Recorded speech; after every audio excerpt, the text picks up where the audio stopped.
This week, we welcome back Mike Nichols. He's the head of product at Elastic Security. He's going to talk about why Elastic is making endpoint security free and open. In our second segment, it's the security news. We'll talk about Amazon Alexa one-click attack that can divulge personal data. A researcher publishes patch bypass for vBullet in 0 day. Threat actors managed to control 23% of Tor exit nodes. 500,000 IoT passwords were leaked. Hackers are exploiting a 5-alarm bug in networking equipment, and a Zoom 0 day flaw that allows code execution on Windows machines. In our final segment, we are going to air a pre-recorded interview with Michael Osroff. He's the CEO and founder of Vicarious to talk about vulnerability-rich, contextually blind. All that and more on this episode of Paul's Security Weekly. This is Security Weekly, for security professionals, by security professionals.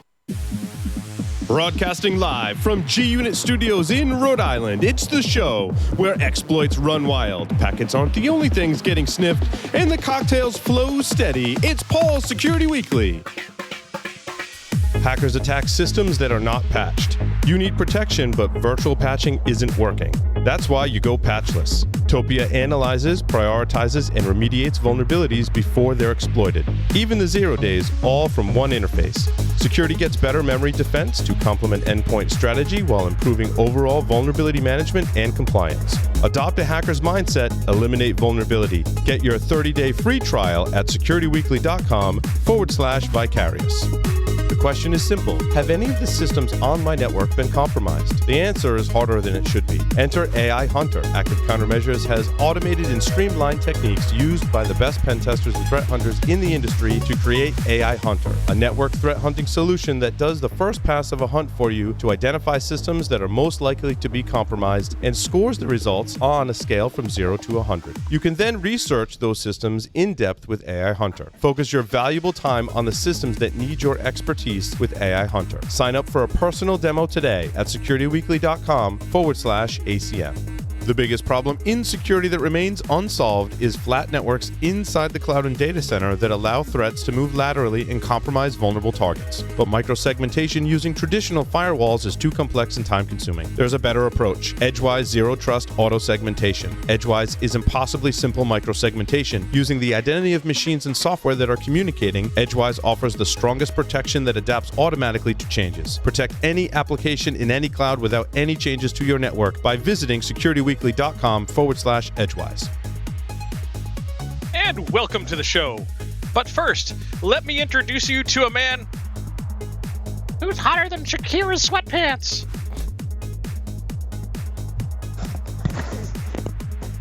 Mr. Possador. That was a sock puppet for those just listening to the audio version. Welcome to Paul's Security Weekly. It's episode number 662, being recorded on August 13th, 2020 here in G-Unit Studios in Rhode Island, where I am the only host in G-Unit Studios in Rhode Island. The rest of the hosts are remote, starting with Mr. Jeff Mann. Welcome, Jeff. Thank you, Paul. You look so lonely. I wish I could be there with you. Jeff, did you wear the t-shirt yesterday? You mean later tonight? Yes. I mean later tonight. You did that. Continuity. Continuity. That's brilliant. That's brilliant. Mr. Lee Neely is here with us. Lee, welcome. Hey, great to be here. Ready for another fun show with some exciting news and maybe a few tweaks to the wiki page here while I'm watching. It's my fault. Send me your story. Anyway. I reload the page. I fixed it. Okay. Anyway, we'll talk about that later. Mr. Tyler Robinson is here with us. Tyler, welcome. Where's that bug bounty page? We can submit the bugs for the wiki. Yeah, gonna have to pay out some bug bounties. Bugs my code. I want to go back to doing code that only I get to see. Right? It's my own bugs. Mr. Larry Pesce is here with us. Larry, welcome. Thank you. Just seeing the bottom part of, or top part of your t-shirt, because the bottom's cut off, it makes it look really strange, but it is a vintage i-hack.com shirt. It is. Like DEFCON 18 vintage or something like that. It's awesome. Yeah. It's awesome. It still fits. That's good. Good sign. Let's see. Join the Security Weekly mailing list for webcast and virtual training announcements. And to receive your invite to our Discord server, visit securityweekly.com. Hello? Hello? Hello? Oh. Visit securityweekly.com/subscribe even and click the join the list button. No stranger to the show, Mr. Mike Nichols leads product management at Elastic Security. And of course, worked over at Endgame as the head of product management. He manages the product management team and ensures the product team is constantly listening to customers, researching the market, and flogging developers to implement features. No, not that last part. I made that up. Deriving differentiated technology in order to choose the best strategic path for the company. You can find out more at securityweekly.com/elastic. Mike, welcome. Hey, thanks, Paul. Good to be back. I was just joking. Mike does not flog his developers or any developers that I'm aware of anyway. No, I was going to talk to you about putting your code in the open. You get some help on if you open source that. So I'd be too embarrassed to open source it at this point. That's really what I think holds people back from open sourcing the code is embarrassment, pride. From the 7 people that read it. Yeah, it's funny. There is that barrier where people at first when they join Elastic are like, have that. Oh, I got to go back and refactor code. It's like, trust me, like you said, most people aren't going to read it. It's right. It's okay. Just be proud of what you do. Right. All right. So we'll talk about that, Mike. I wanted to first talk about a little bit of kind of a business marketing kind of thing, but really focusing around because we've seen this consolidation, of endpoint companies and SIM companies as with Elastic, right? To put it in very basic terms, right? But, we've seen companies that traditionally do logging, trying to get into endpoint, and endpoint companies moving into patching and moving into logging. And really the where Elastic Security is today, I think is really what represents many security companies and some like where they want to be, right? Because I feel like you can't just be an endpoint company, only to a certain point before you have to start expanding. Same thing for a company that's, doing logging and event management. You got to start to expand. And the coming together of Endgame and Elastic, I think, really represents that and actually predated a lot of the other kind of mergers and expansions of other companies.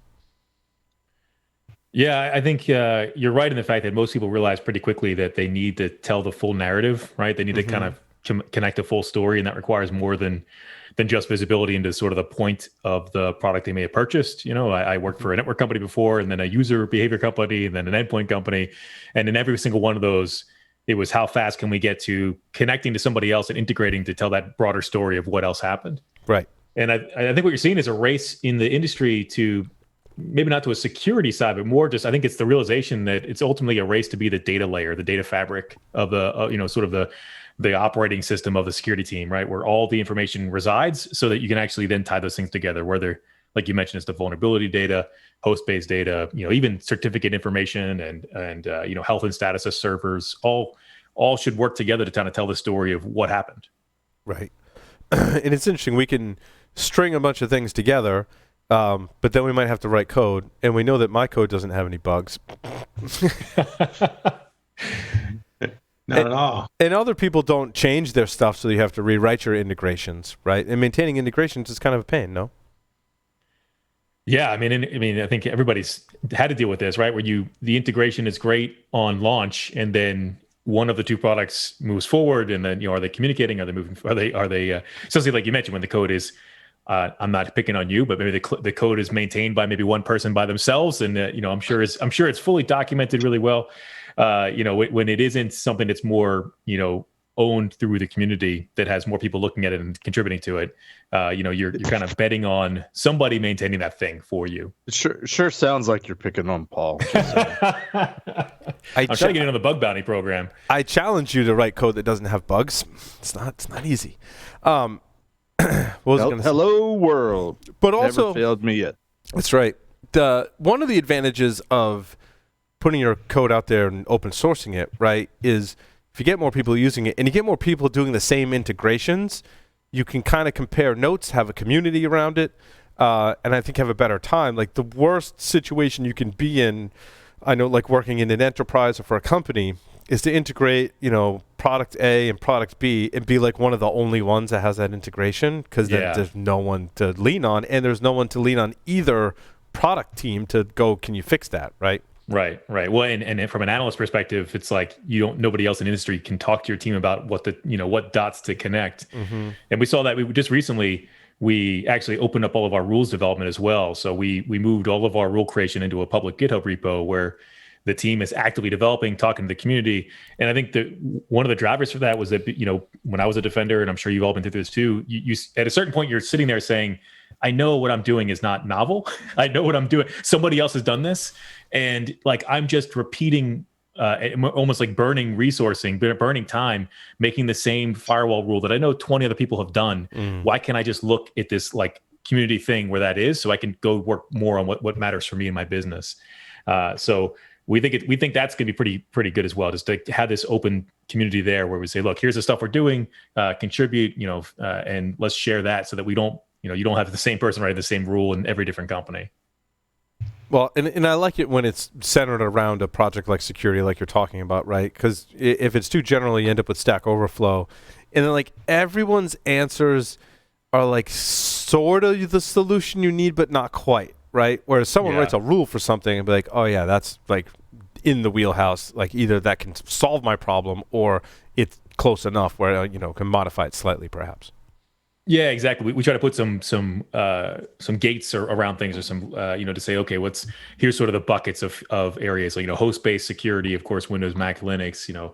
Network-based security. We also focus on things like these sort of SaaS buckets. Let's work on authentication like Okta, or telecommunications like Zoom or something like that. Like let's have these buckets where people can then contribute into to sort of guide the community of where we want to focus. So, Mike, the rules that you've recently open sourced, are those on the Elastic product side? Are they on the Endgame product side, or some combination thereof? Yeah, it's a good question. It's sort of a combination. Basically, everything when we joined forces about almost 11 months ago now. Yeah, about a year ago. Almost. Yeah. We took everything that we had been doing in Endgame and built it then into the security solution, into what is known as a SIEM, right? So we kind of converted a lot of our technologies into that KQL query language. And then that is what all those 200 plus things is the things that we then opened up to the community, where we said, okay, here's what they are. We develop with them as well. It isn't just blasting it out there and saying, come read it. We actually are actively in there. You can go talk directly to our team and ask questions. We've gotten actually awesome advice already and bug fixes, and it's been really cool to see people dive in quickly on it. Oh, that's awesome. Yeah, having a community, I think that speaks to Lee's earlier point, right? When you open source something, having a community around that is one thing, but having a community that's actually submitting pull requests and opening up issues and participating is yet a different thing. Yeah, it makes such a big difference when if I were to write something and open it, probably nobody would read it, or they, like you said, they'd make fun of it. But you're having a community that actually contributes is that's the difference, right? And it's the same thing we've had before with, you mentioned data earlier, like just data integration, pulling things in and normalizing. Like we have a huge amount of community feedback on that as well, and then we sort of have the outbound side, right? Pushing data out to systems where we have connections to Jira or to ServiceNow or to IBM Resilience, but the community keeps adding more in there as well. Like they're adding community things to like the Hive or to other systems. And so it begs the question, Mike. So when I go to Elastic Security and I want the event management and I want the endpoint security, I'll call it as an all-encompassing term. Do I have like one management server now where I can manage everything in one platform, or is management still separate but events are still in a unified platform? Yeah, so that's the kind of really exciting thing that's like we're about to kind of soon TM here about to announce is the kind of first chapter of our new endpoint. So the endgame piece is still, our Elastic Endgame solution is still its own management server that has all the full features that we'd expect from Endgame that you've seen, the full deep EPP EDR. But what we worked on, since we got here, was building a thing directly into the Elastic stack itself. Actually, people have been asking us for a while. We have a lot of things like these Beats connectors, but people wanted to essentially manage those. So we actually, the company's created this Elastic agent, which is basically a central installer. You install one thing, and then you can kind of select anything you want to add and instantly add it into the endpoint, like a central orchestration. And one of the things we've added is endpoint security. So it's a portion of the endgame technology is now or is going to very soon be in this offering, where we will be able to, if anybody can take that single architecture, hit install Elastic Agent, add endpoint security to it, and then have a portion of the endgame capabilities. And of course, that's the beginning, right? The next step is to keep taking this sort of what exists here, this big bucket of endgame things, and funnel them into the new offering until it's they're equal or hopefully better. Gotcha. How does the configuration or orchestration of that and management work? Is that using things like XML or group policy, or is that all through the kind of the centralized management server, for lack of a better term? Yeah, it's a good question. The first iteration, we're just launching this in beta to start. The agent is managed from the actual Kibana interface. So you set your own, so you set your own configuration. If you're familiar with Beats, it makes a UI layer on top of what was the YAML config files that existed in all the different Beats we had. And so we have this new area of the application that's called ingest management, where you select, the agent. You can install it on any OS you want, and then you basically can say, okay, add, Nginx logs, and we'll collect those, or add, whatever else you want to collect of all the sort of Beats and modules we had. And then, as you talked about, definitely there's things that we want to build out in the future, which is, tighter integration to your existing policy that you have through Active Directory or some other things. Mike, explain what Beats are and how they're integrated in all the different products. Yeah, Beats are pretty cool. They're people are familiar with sort of the Elk stack, the Elastic, Logstash, and Kibana. And Logstash was, is this ingest management piece that allows us to kind of pull data in, do normalization and standardization, but it required you like sending stuff to it. It was basically a middle broker, right? And so what we started to build out was a way to actually collect the data if you weren't able to push it from the systems you wanted to push it from. So we created these things called Beats. Beats, you can basically think of as lightweight data shippers, and there's many for many different kinds of things, and they work in our different solutions. So you have data shippers for metrics, data shippers for AWS CloudTrail data, and for GCP and Azure, and data shippers for security solution software. We could pull in CrowdStrike or Microsoft ATP, all kinds of different data types. Do I need an agent on the system that's going to run the Beats to collect the data and send it back? It's possibly, or you could put a beat in one location and stream sort of syslog data to it, and it will then take that and normalize it. But basically, think of agent as like that normalization store, right? Where it's going to use. We have this thing we released openly about 2 years ago now called ECS, or Elastic Common Schema, which is that normalization framework. One thing we realized, and I'm sure you've been through this as well, like when you want to build a rules language or you want to build security, some product names it IP.address, somebody else names it source.ip, somebody says source_address. So you end up having these rules with like these crazy nested things. It's like, well, if it says source this or source.address this, and it just doesn't scale, it's very brittle in your technology. So normalizing that data to make that, whatever comes in, I'm going to then call it source.ip is critical. So we created that schema first, that open schema called ECS. And then the point of these Beats modules that are now moving into this agent piece we talked about is to collect that data, normalize it for customers automatically. So, think about the workflow is literally install an agent, say you want Nginx logs, and then you're done. Like we will collect them, we will normalize them, we'll pull them into the product, and then the rules that work on Nginx logs will just work. So it's the idea is simplicity on the data collection and simplicity on the actual actions on that data too. And then, so like if I put a box or something on my network and it's sniffing packets, there's a Beat that can analyze those, do net flow, right? There's exactly. Yeah, we have basically packet beat there, or like I said, you install agent and add the packet kind of piece to it to pull in that data. So yeah, the hope is almost any data piece you'd want to collect, we have an easy way to automate it. It's the most challenging part, I think, of anybody who starts to set up an architecture for big analysis. I hate big data, but this analysis of data, right? The actioning things is that, like, what does my data architecture look like? And we want to simplify that by saying, look, just don't worry about that. You install the system, you install a thing and say, collect this data, and then we'll take care of all the difficult pieces in the background. And the cool thing about this new release is that, like I said, they used to be very configurable and very powerful YAML files, but you had to know what to modify. And now it's a real simple UI. It's just like one click, click this thing and then it works. I gotcha. And we added endpoint security. So, and the endpoint security, is that the full like endgame EDR type solution in there? It's going to be at some point. Yeah. To start, it's it's the beginning, right? It's our first chapter. So what we've added to start is deep data collection. So one of the cool parts of the Endgames platform that we proved out in some of these MITRE tests was the type of data, sort of the fidelity of data. So the fact that we collected kernel level information on Mac, Windows, and Linux. So that is now ported over into this new offering. So we collect that same type of information. And you sent it over with beats? Is that how it works essentially? Basically, it's part of it's built into agent, so you don't have to think about it. If it's a beat, you just say turn on endpoint security, and we'll collect that data for you. And then again, it's mapped into ECS, and because it's in ECS, the 200 plus rules we have in the SIM just work. They just it's work all the data is normalized across all those 200 different collectors with the endgame agent, for lack of a better term, in there as well. Yep. Exactly. And then if you want to turn it on, I think the thing that's brand new to Elastic users is a prevention component. We took the same anti-malware model that we were running on the Endgame platform on Windows and Mac OS and put that into this new agent. So if you want to, you can turn on detection or prevention, and we will then use that exact same model, and that same sort of validated preventions can take place in this. And the whole idea is, I talked about this at Black Hat, it's almost like security is very classist, right? We have this, it's like the Fortune 2000s can be protected because they can afford it and they can handle the complexity and they have the people. But the 7 billion plus people and the billions of devices that are getting compromised are leading to this, mountain of the sort of weaponization that comes in, right? The things that run the campaigns, the things that can do the DDoSing.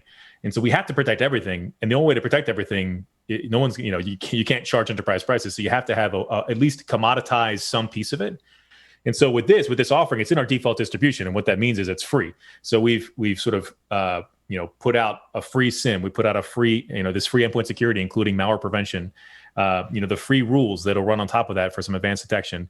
And the point is, again, to kind of the rising tides here, it lifts all ships. So if all of us get more secure, there's an altruistic component, which is that, of course, we can help protect the world's data, which I think is awesome. And we take pride in that.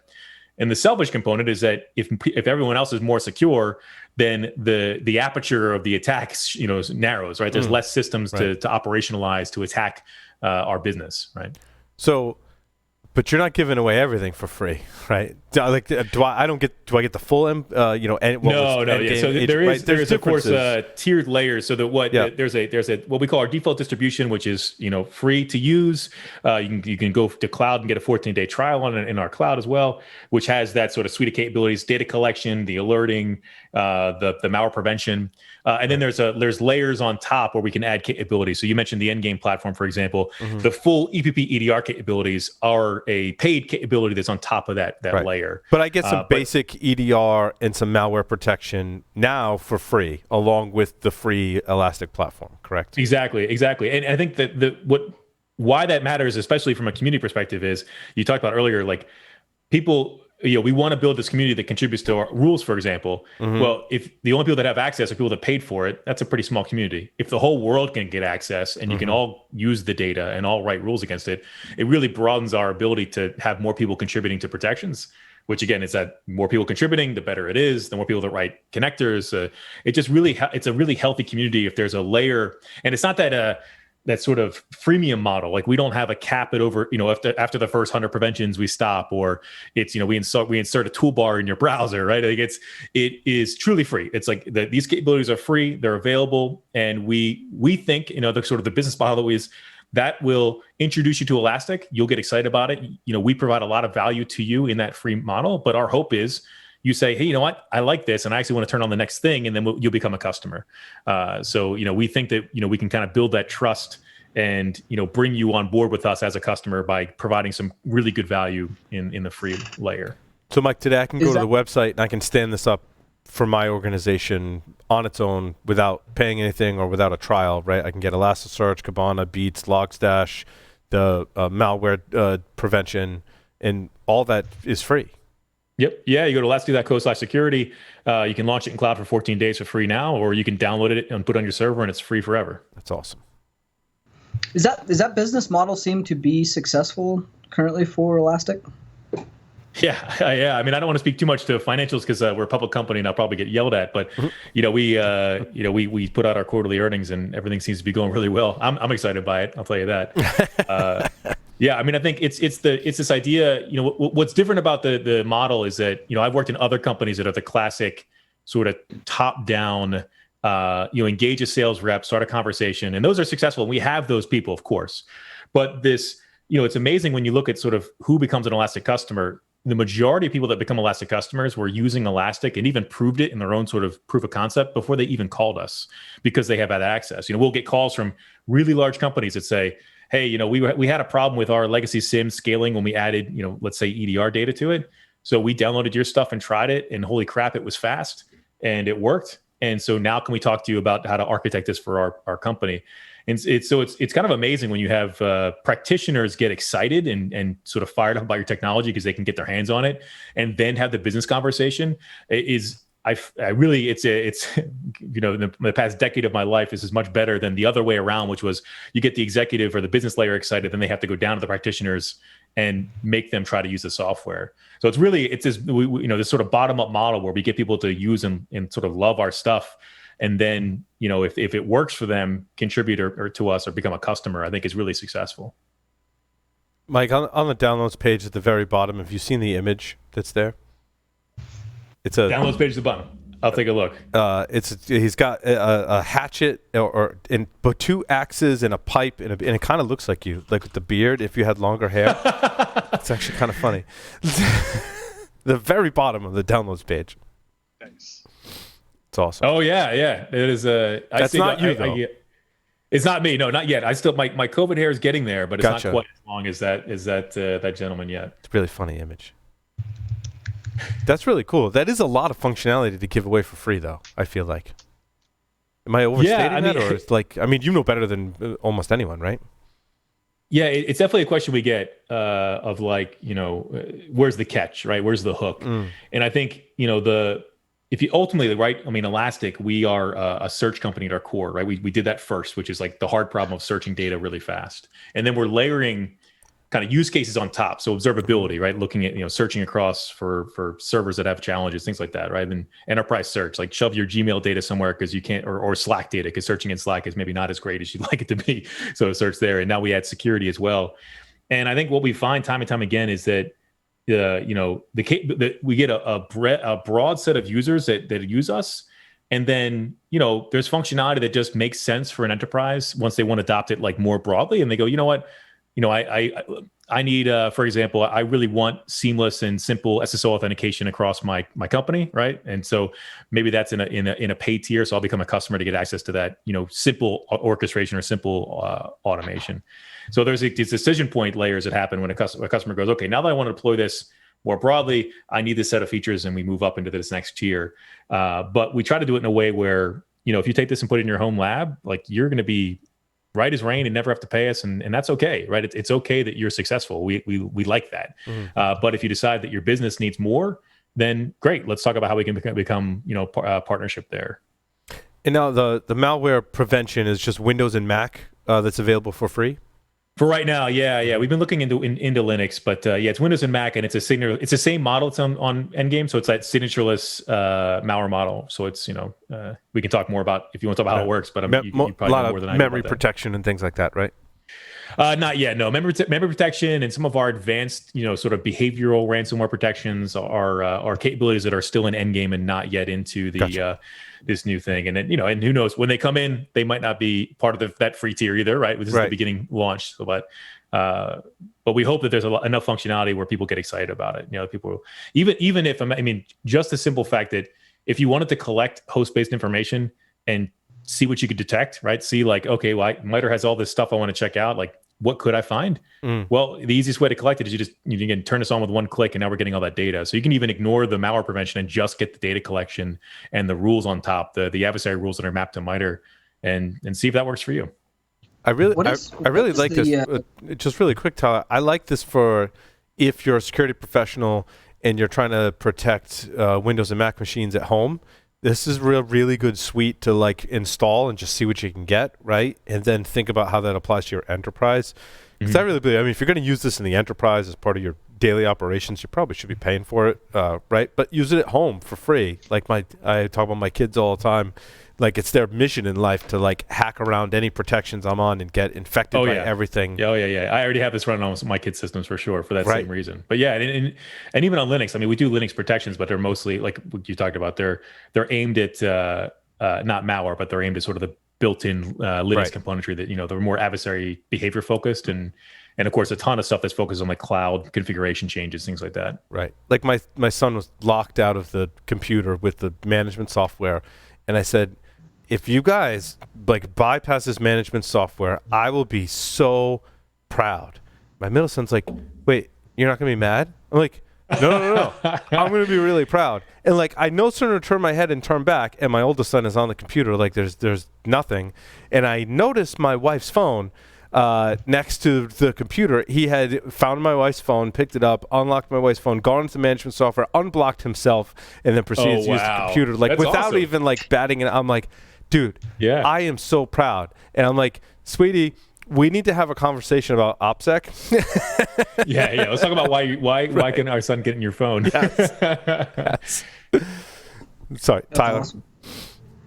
I was curious what the timeline is kind of looking like for the kind of full integration or assimilation of in-game into all this plan. Yeah, it's a good question, and we get it a lot.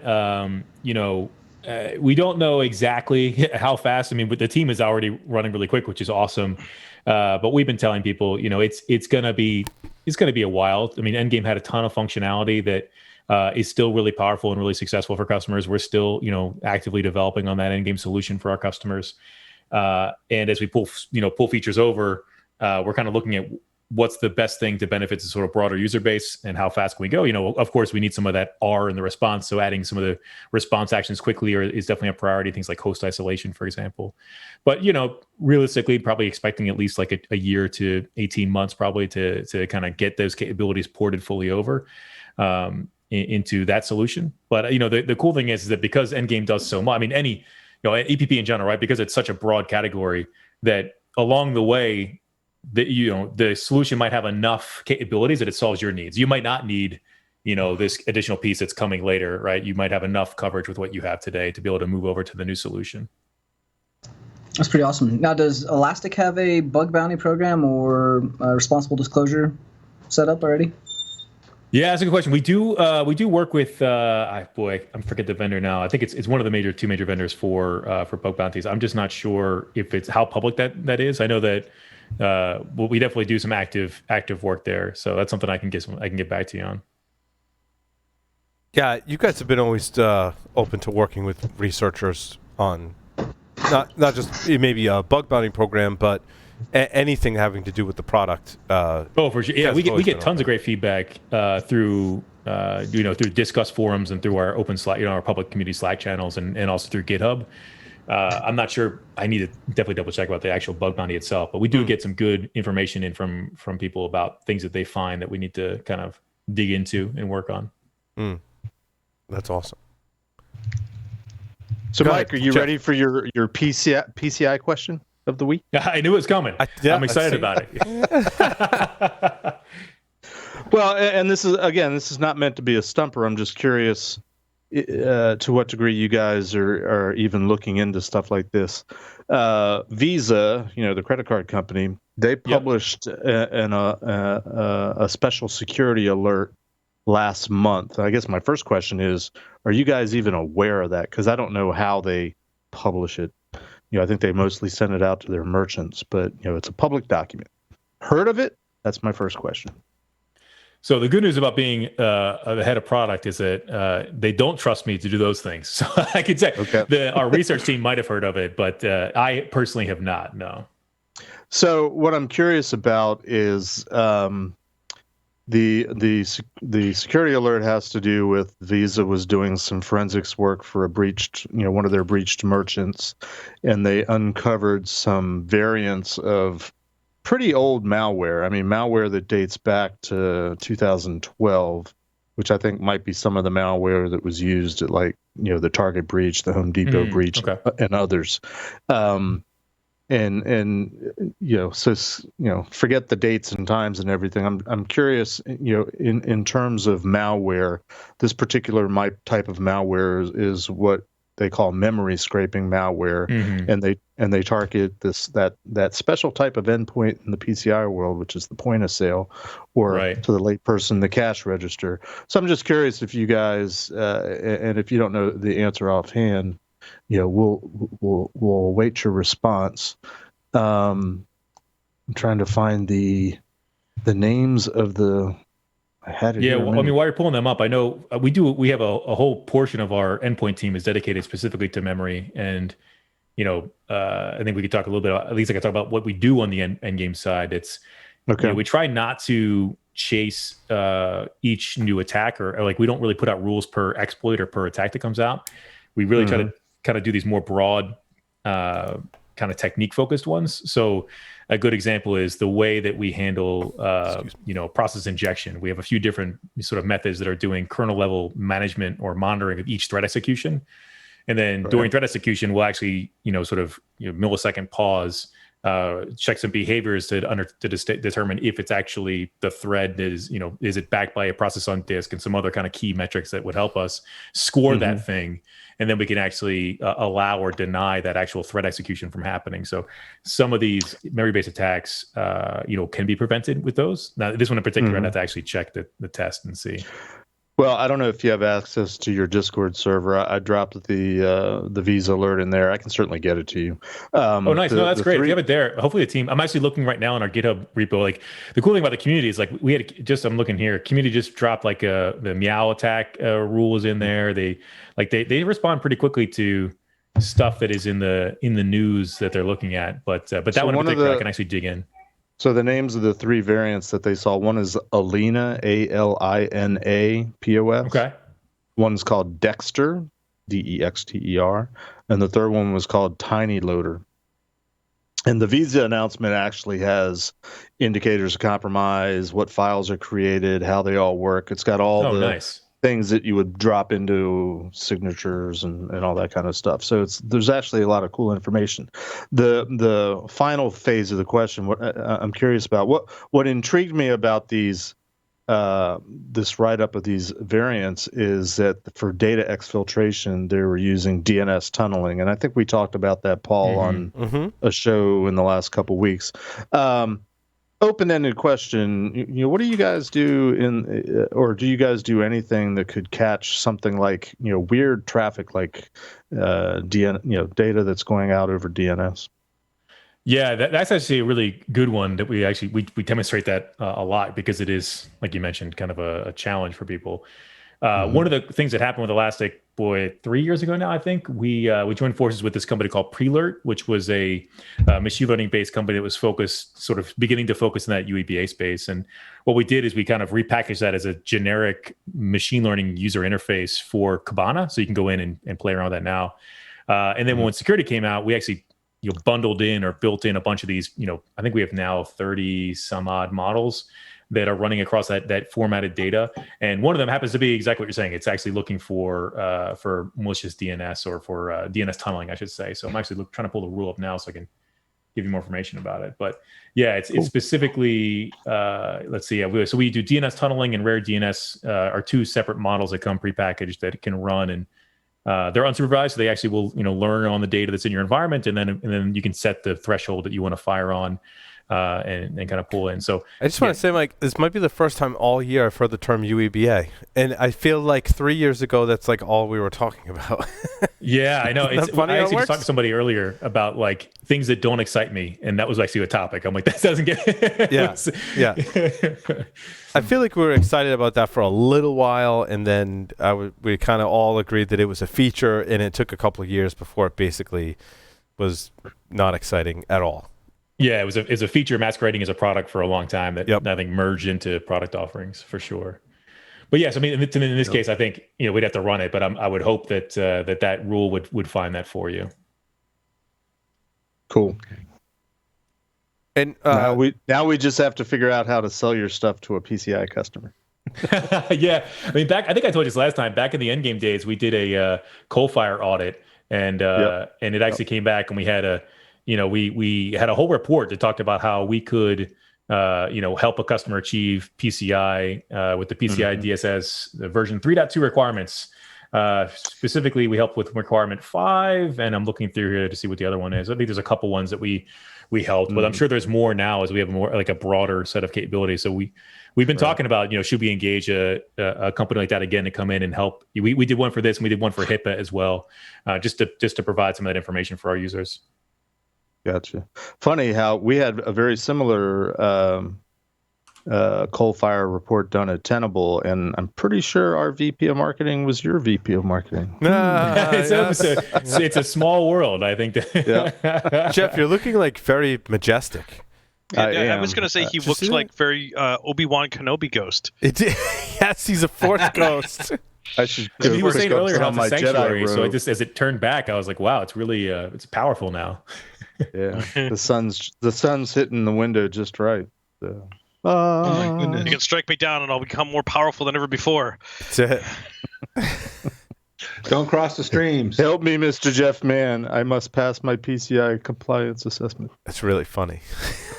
That's awesome. All right, I'll let you off the hook. Thanks. You passed the PCI audit? No, not the PCI drilling. Don't say that word.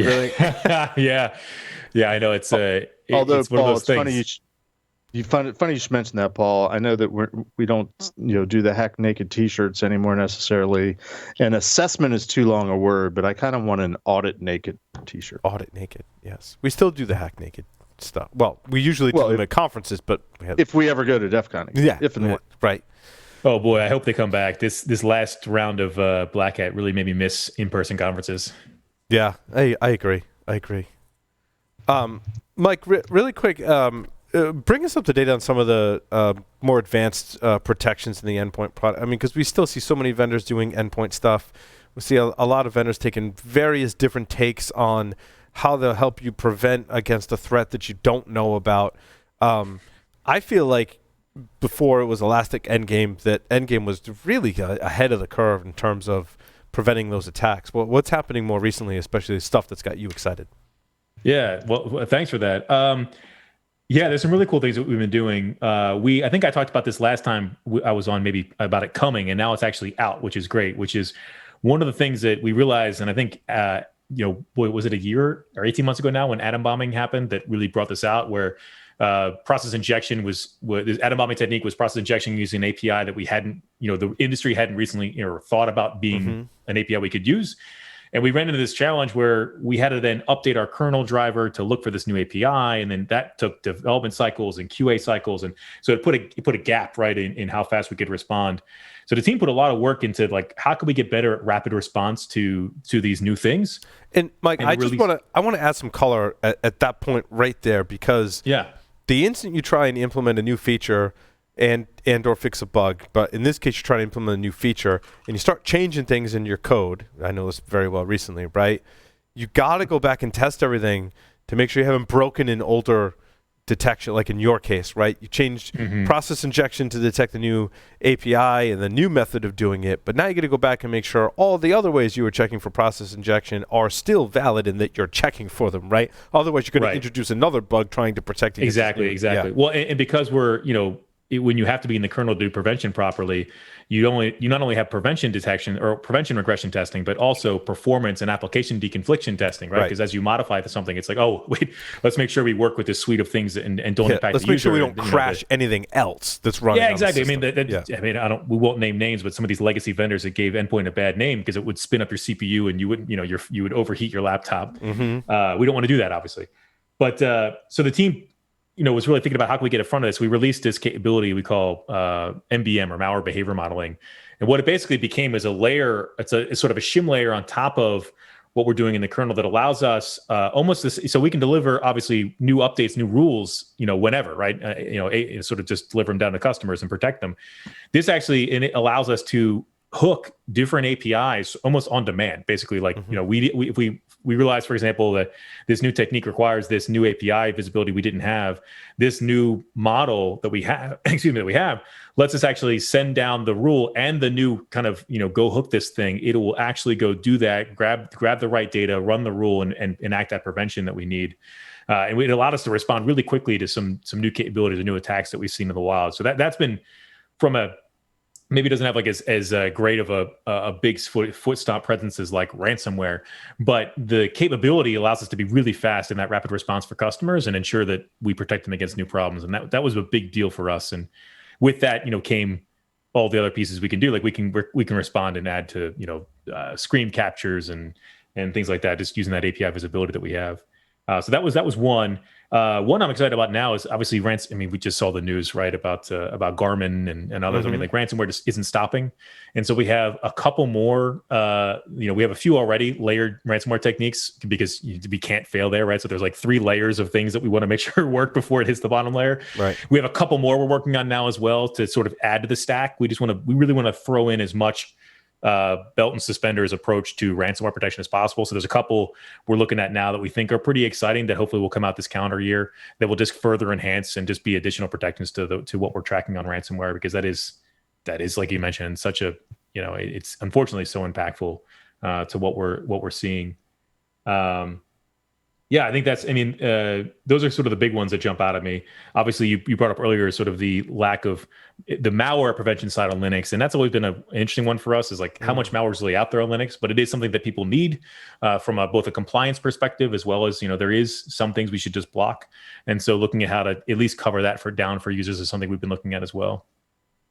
Yeah, with Linux malware, it's mostly just wrapping built-in tools, right, to do what it needs to do, right? I have a follow-up PCI question, and this is strictly your opinion. What do you? Anybody can answer this. What do you think of CLAM AV? I was going to say, like, clams are awesome this time of year. I prefer mussels, not for Larry, because Larry's allergic to shellfish, but for the rest of us, clams are awesome. Yeah, baked stuffed. Clams. Yeah, I don't want to besmirch anyone else who's building antivirus software. I think anybody who provides a way to get access to software that is available to more people than classic enterprise is great. So I think they're doing good work there. I would say that we obviously took a different approach. ClamAV classically is like very focused on the known bads. And grew into the unknowns, but known bad is still critically important. So I shouldn't knock that. I'm not trying to knock that. We try to add that layer in that is also the unknown side of that. Typically focus on models, which is why we've been, sort of the debate in Linux for us is do we go down the route of actually building a model to find malicious things on Linux when the sample set is so small? Is it even worth it, or should we kind of change the way we think about this and actually go to a signature-based approach like a ClamAV would do? With one of our stories for the week with the with NSA and I think it was Homeland Security, someone released the latest APT 28 or Fancy Bear or whatever, and their whole new malware kit is based on Linux and new Linux heuristics. So, that's interesting. Yeah, the unfortunate thing is that this, the world events they've made so many companies rush to cloud because they had to, right? Because you're not going to build some massive VPN to backhaul everything, so they're all rushing to cloud. And I think we're seeing an exposed surface in Linux servers that are hosted in AWS and Google and Microsoft. Well, to rephrase the question and make it more generic, and I certainly didn't mean to disparage or intend anyone to disparage ClamAV in any way. You mentioned requirement 5 in PCI, which is the antivirus, anti-malware requirement. There's a statement within the requirement that says something to the effect of, run antivirus on all systems that are commonly affected by, malicious software. And so in the early days, people weren't doing anything on any kind of Apple, Mac OS type of system because they didn't get vulnerabilities. And then there were a lot of variants of in those days, it was more Unix than Linux, but, admins were quick to say, oh, that's a Windows thing. That doesn't affect us. And the rule of thumb had been, well, if there's an antivirus available for your platform, you probably should run it. And ClamAV came along. I don't know how many years it's been out, but I remember, encountering it with my customers, 7-8 years ago anyway. And I had a customer recently that was running it, and it's like, I've never really asked anybody how it works. I mean, it's there and it's great, and I checked the configuration, but I never really thought about or looked into how effective is it, or ineffective as the case may be. Yeah, I mean, I don't see. I'm trying to think if I saw them pop up into. We use AV Comparatives as the third-party lab for our anti-malware validation. I think they're in there. I have to go check. But I mean, in general, kind of our approach to people who are already running antivirus, and I think PCI. I don't know if they have yet. I know the debate has been, can they change the verbiage to, instead of saying antivirus, say anti-malware, to incorporate things that are maybe not necessarily signature-based. But yeah, I mean, in general, we make a big effort on our side to make sure we run alongside other antivirus products well, because if you're already running it, there's no reason not to have defense in depth. If you want to replace stuff, that's great. We'll happily do that too. But in almost all companies, right, you're going to have layered stuff. So we do testing with running alongside McAfee, running alongside Microsoft Defender, running alongside things like Symantec and others. These are things you commonly would see in an enterprise already, because why not? At least through one audit cycle, run both. And then when the auditor's there, you can ask your auditor, hey, is it okay if I have this versus this? And so make that decision, with them collectively. But yeah, I think running both, I think would be fine. I mean, we test it to be fine. So, gotcha. But hopefully you won't need to soon when we add anti-malware into Linux. Yeah, your little offhanded comment there. It's one of the peculiarities of PCI, because the PCI Council nowadays goes to great length to try to not build into the standard, any reference to, well, you have to use a particular product to meet this, and they try very hard not to point people in any specific direction. But the requirement 5, the antivirus, anti-malware requirement, hasn't changed a whole lot, if any, I think, from the very beginning back in 2004, where, there's certainly the usual suspects that people are used to and people are accustomed to seeing.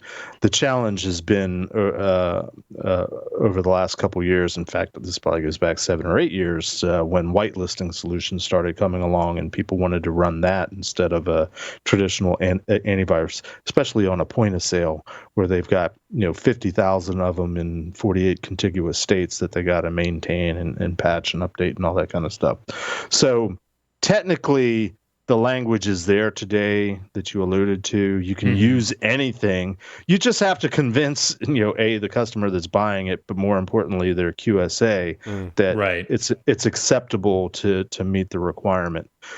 Because most people are just used to looking for, somewhat glorified checkbox, but they're looking for the McAfee, they're looking for the semantics type solutions, and if they see something different, nobody likes to put the stake in the ground and say, yeah, that's good, or yeah, that's not good. Yeah, it's interesting, like where you would weigh with that, from both from a compliance standpoint and just overall security posture. Like, what do I want to run on my endpoints that's going to detect bad things? And at one end of the spectrum, sure, you've got your large companies that have been around for a really long time and offer endpoint security solutions, whether it be antivirus or anti-malware, whitelisting, or a combination thereof.